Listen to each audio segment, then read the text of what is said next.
ने एनसीपी बिल्कुल बिल्कुल अभिषेक, बेहद महत्वपूर्ण जानकारी आपने दी है। एक तो दौलत अरोड़ा जो कि मिसिंग चल रहे थे, एनसीपी में वापस आ गए हैं, उनसे यानी संपर्क हो गया है। और शिवसेना के जो नेता कांग्रेस एमएलए से मिलने के लिए पहुंचे, उद्धव ठाकरे भी वहां पर पहुंचेंगे। हम लौटेंगे आपके पास, लेकिन इस सबके बीच बड़ी खबर यह भी है कि अजीत पवार अब अलग थलग पड़ते हुए नजर आ रहे हैं। उधर सुप्रीम कोर्ट में सुनवाई, ऑब्जर्वेशन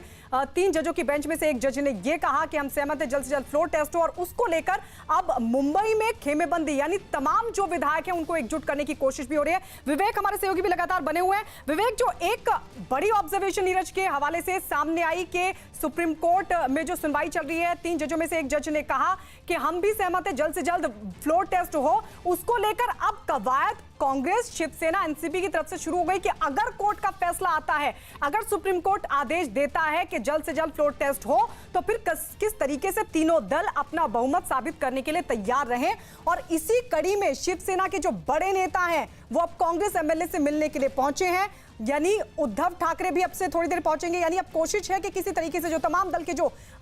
एमएलएज हैं, चाहे वो कांग्रेस के एमएलए हो, एनसीपी के एमएलए हो या फिर शिवसेना के एमएलए हो, उन सभी एमएलएज को एकजुट किया जा सके, क्योंकि अगर मौका मिलता है तो जल्द से जल्द जो फ्लोर टेस्ट है उसकी प्रक्रिया को पूरा किया जा सके, अगर सुप्रीम कोर्ट की तरफ से आदेश आता है। सुप्रीम कोर्ट के बाद से नीरज हमारे सहयोगी लगातार बने हुए। नीरज, अब क्या अपडेट मिल पा रहा है?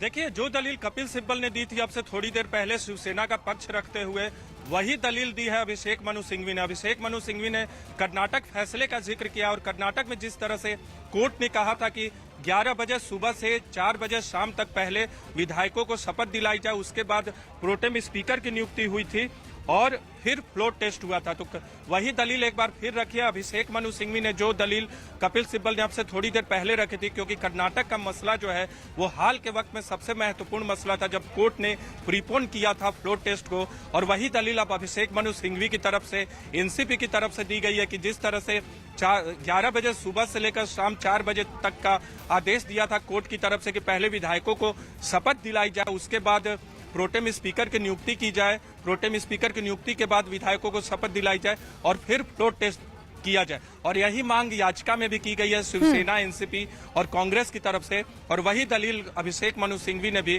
कोर्ट के सामने रखी है। देखना होगा कि इस पूरी दलील पे कोर्ट की तरफ से क्या ऑब्जर्वेशन आता है या आदेश आता है, क्योंकि तुषार मेहता और मुकुल रोहतगी जो कि अटॉर्नी जनरल ऑफ इंडिया है, वो भी अपना पक्ष रखेंगे और उसी के बाद कोर्ट की तरफ से फैसला आएगा। लेकिन हर बारीकी को कोर्ट बिल्कुल हर बारीकी को सुन रहा है कोर्ट।